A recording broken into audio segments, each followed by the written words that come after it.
A lot of people have been leaving comments on my videos asking how I got into guitar work with the hopes of starting themselves.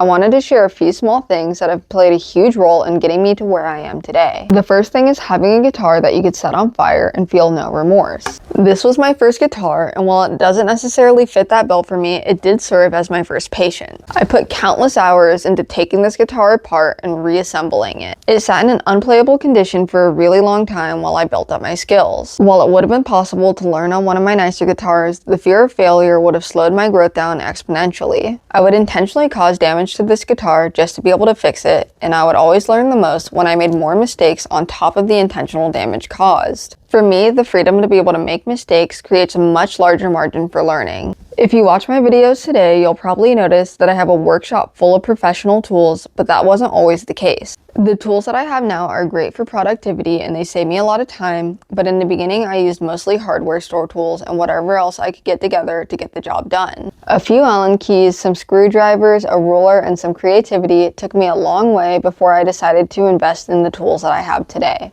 The internet is also full of resources that can help you to learn pretty much anything that you can think of. Today, I try to make bite-sized videos that really break down the different steps in the repair and setup processes, but early on, I depended on pages like StewMac and other creators on Instagram to really help me hone in my skills. But really, the most important thing was just going for it. I knew that I was going to make mistakes, but I am very much a hands-on type learner.